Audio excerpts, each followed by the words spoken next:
The briefing aboard the Vigilant Horizon had barely concluded when humanity's capabilities began rippling through the intergalactic alliance.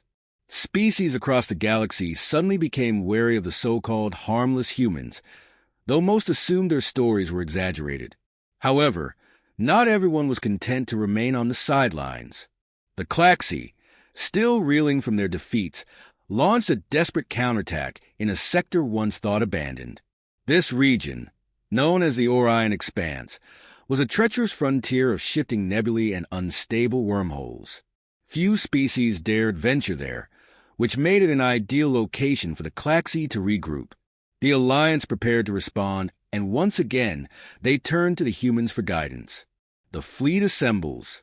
Lieutenant Colonel Hayes stood on the bridge of the UNS Resolute, a human battleship designed more for endurance than elegance. The human fleet, though smaller than most, had one key advantage: adaptability. Ships were equipped with modular systems, allowing them to pivot strategies mid-battle U-2014, something no other species had mastered.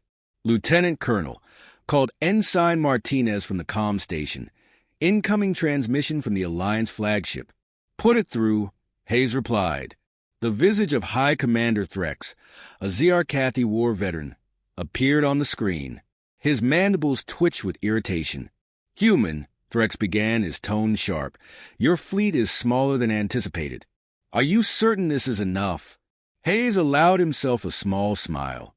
Commander, if their U-2019 is one thing humanity has perfected, it U-2019 is doing more with less. Trust me, we U-2019 re-ready. Threx chittered disapprovingly, but said nothing further. The ambush. As the combined fleets entered the Orion Expanse, the region U-2019's chaotic beauty unfolded before them. Nebulae pulsed with vivid hues, casting eerie shadows across the ships. Sensors were erratic, disrupted by magnetic storms and cosmic radiation. It was the perfect hunting ground for the Claxi. The first attack came suddenly. Claxi ships emerged from a concealed wormhole, their energy weapons cutting through the Alliance U-2019's forward vanguard. Chaos erupted as ships scrambled to reposition. Evasive maneuvers. Hayes barked. The Resolute surged forward, its railguns charging. Deploy countermeasures. Drones swarmed from the human ships, creating holographic decoys that confused the Claxi targeting systems. Alliance ships, seeing the tactic, quickly followed suit, but the enemy adapted just as swiftly. They U-2019 relearning, muttered Martinez. Good, Hayes said grimly. Let them. The more they focus on us, the less they U-2019 LLC coming. From behind the main fleet, a second wave of human ships emerged from a nearby nebula. Their weapons trained on the Claxi rear guard. Within moments, the ambushers became the ambushed. Unconventional warfare. After hours of intense combat, the Claxi retreated deeper into the expanse. The Alliance Council debated pursuing them, but Hayes was already devising a plan. Commander Threx, Hayes said during the next strategy meeting, we can U-2019 chase them head-on. They U-2019 LL keep baiting us into traps. Then what do you propose? Threx asked. We starve them out, Hayes replied. The room fell silent. Hayes activated a holomap, displaying the Expanse U-2019's few known supply routes. The Claxi can U-2019 sustain themselves here without access to resources. If we cut off their supply lines, they U-2019 LL be forced to engage us on our terms. The plan was brutal but effective. Human ships began targeting Claxi supply convoys, using stealth tactics to avoid detection. It wasn't U-2019 long before the enemy U-2019's forces grew desperate. The final stand. The decisive battle occurred near the Dead Star, a collapsed celestial body that emitted waves of deadly radiation. The Claxi, cornered and weakened, made their last stand here, hoping the hazardous environment would deter the Alliance. Radiation levels rising, Martinez warned. We backslash you 2019 LL hold, Hayes said firmly. Forward batteries, fire at will. The Resolute led the charge, its shields absorbing the radiation as its weapons hammered the Claxi fleet. Alliance ships followed suit, their diverse technologies compensating for one another backslash U-2019's weaknesses. But it was a human innovation backslash U-2014 a fleet-wide EMP burst backslash U-2014 that sealed the Claxi backslash U-2019's fate. Their systems fried. Their ships drifted helplessly as the Alliance closed in. Victory was declared, but the cost had been steep. The Orion expanse was littered with the debris of countless ships, a grim reminder of the price of survival. With the Claxi defeated, the Alliance turned its attention to rebuilding and securing the frontier. But among the Council, a new question arose. What role would humanity play in the galaxy moving forward? The Council debates. The humans are unpredictable, argued a Brachnari representative. Their tactics, while effective, are too volatile. Can we truly trust them? Volatile, yes, said a crystalline Virexi delegate, but also essential. Without their intervention, the Claxi might have overwhelmed us. Hayes, present as an observer, finally spoke. We backslash you 2019 re not asking for your trust, he said. We backslash you 2019 re asking for a partnership. Humanity doesn't backslash you 2019 T want to dominate the galaxy. We just want a seat at the table.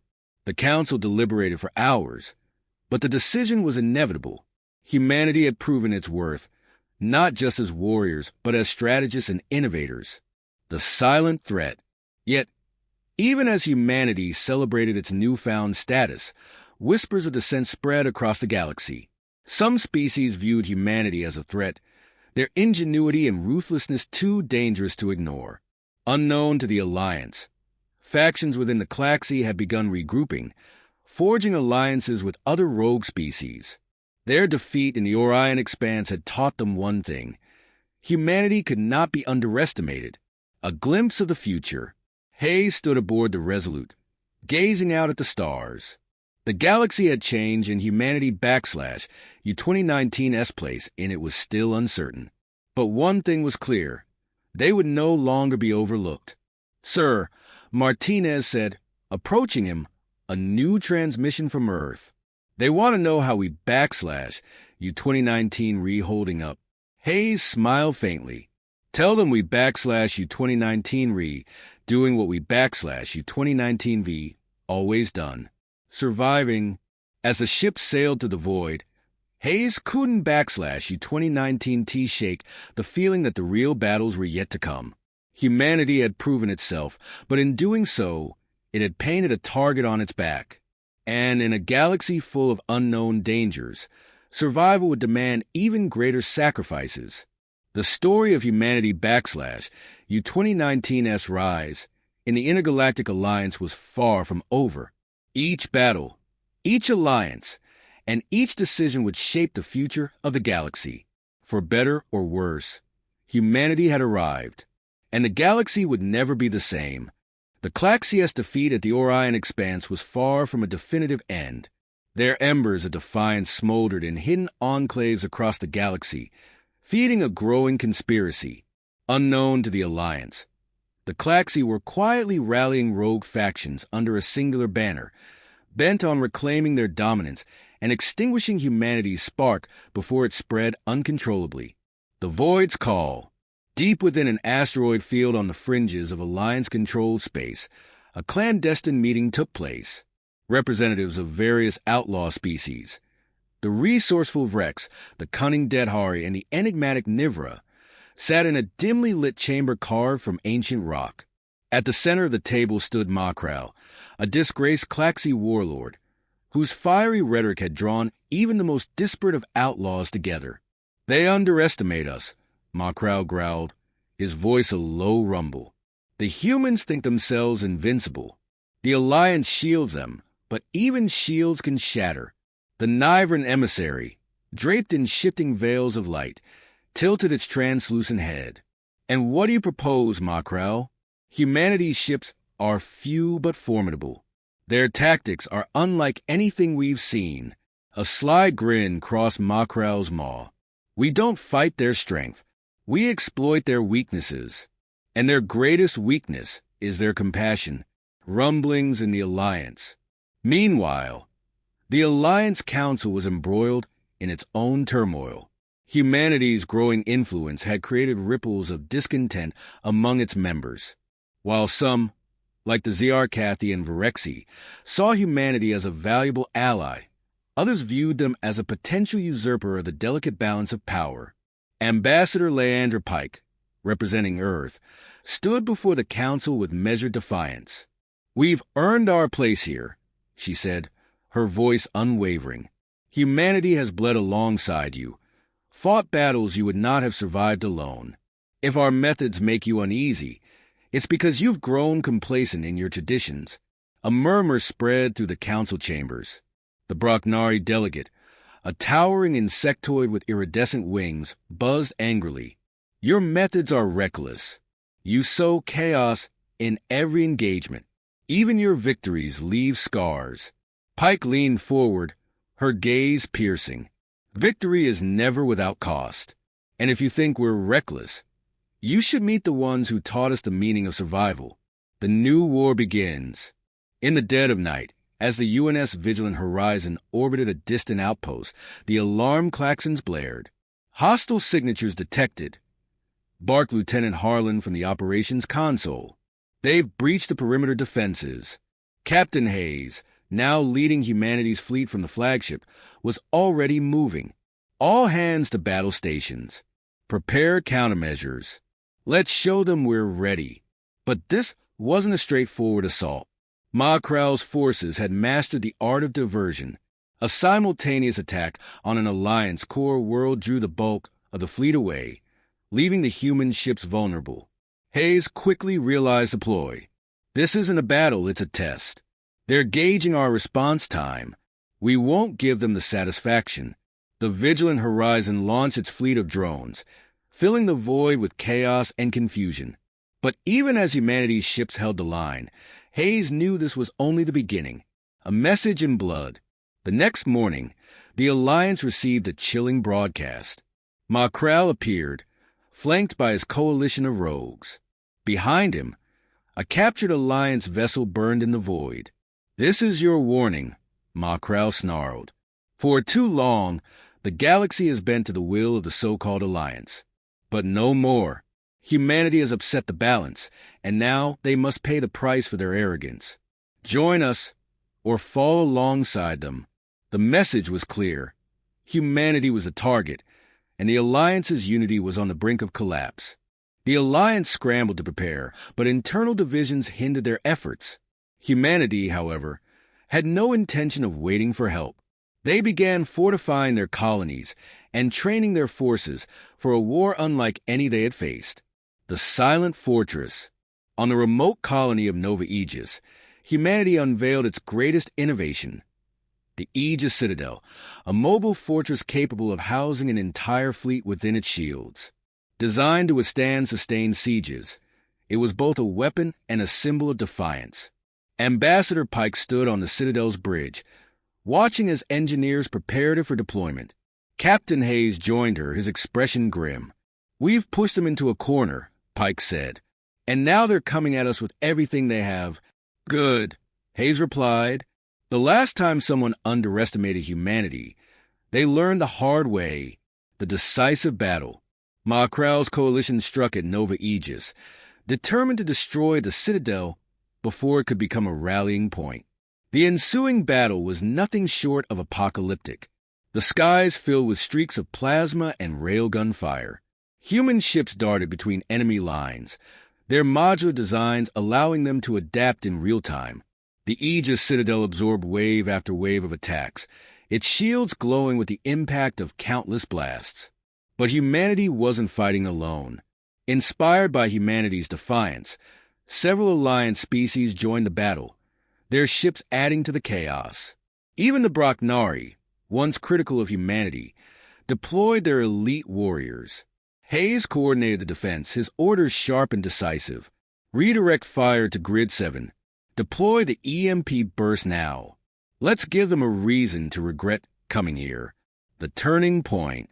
As the battle reached its peak, humanity unveiled its final weapon, the Prometheus Protocol, a fleet-wide energy surge.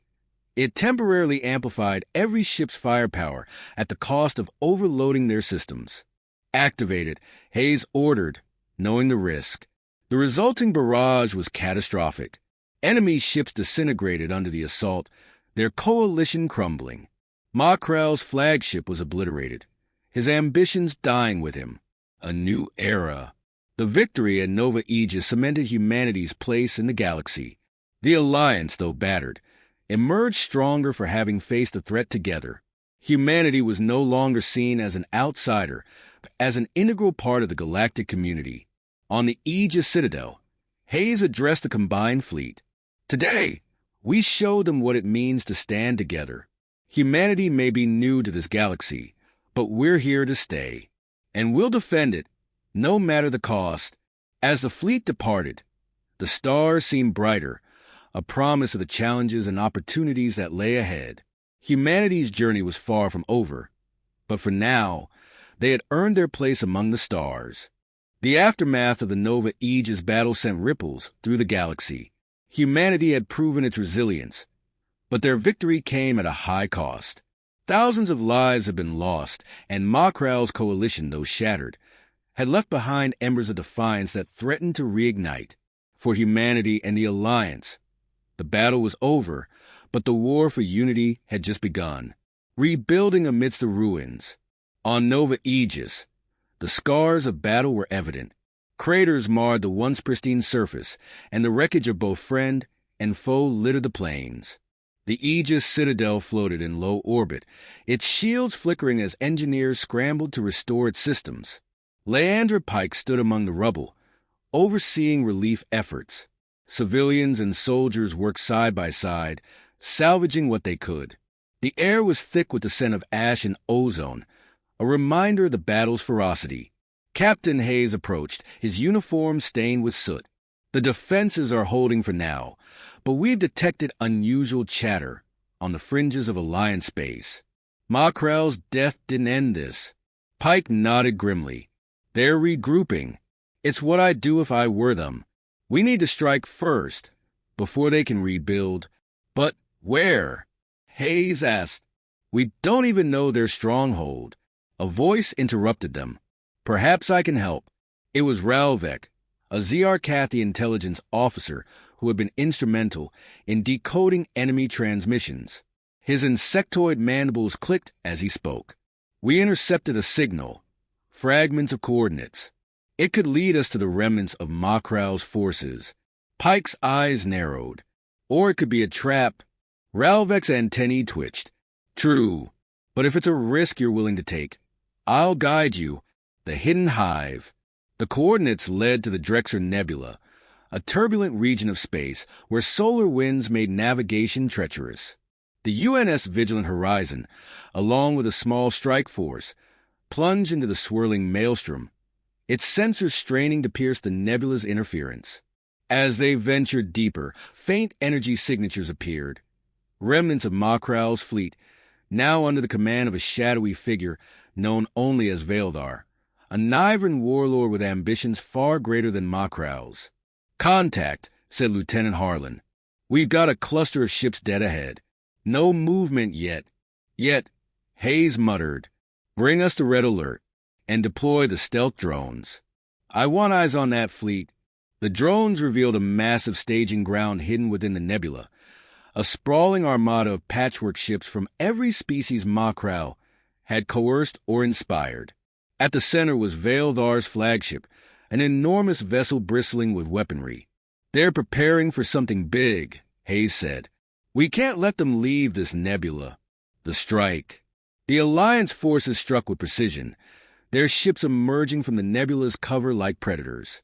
Missiles and energy beams tore into the rogue fleet, catching them off guard.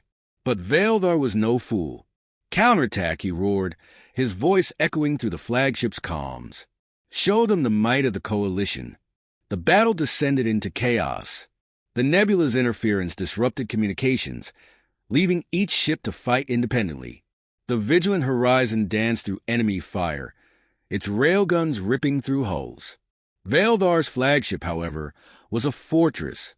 Its shields absorbed everything humanity threw at it, while its counterattacks devastated the Alliance fleet. "We need a way to take it down," Hayes barked. Pike, monitoring from the Aegis Citadel, proposed a daring plan.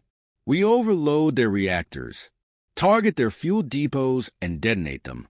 It'll chain react through their fleet." It was risky, but Hayes had no choice. Do it. The explosion. The Alliance forces focused their fire on the fuel depots scattered throughout the enemy fleet. One by one, the depots exploded, sending shockwaves through the nebula. Veldhar's flagship reeled from the blast, its shields flickering. "This is our chance." Hayes shouted, "All ships, concentrate fire on the flagship." A final barrage struck the vessel's core, breaching its reactor. The resulting explosion lit up the nebula, scattering debris in all directions. As the dust settled, the remaining enemy ships fled, their morale shattered. The Alliance had won the day, but Veldhar's death left a troubling question. Who would rise to fill the power vacuum? Though the rogue fleet was destroyed, whispers of dissent echoed across the galaxy. The Alliance had underestimated the depth of resentment among the fringe worlds, and humanity became the focal point of their ire. Seeds of discord. In the shadowy underbelly of Alliance-controlled space, a new rebellion was brewing.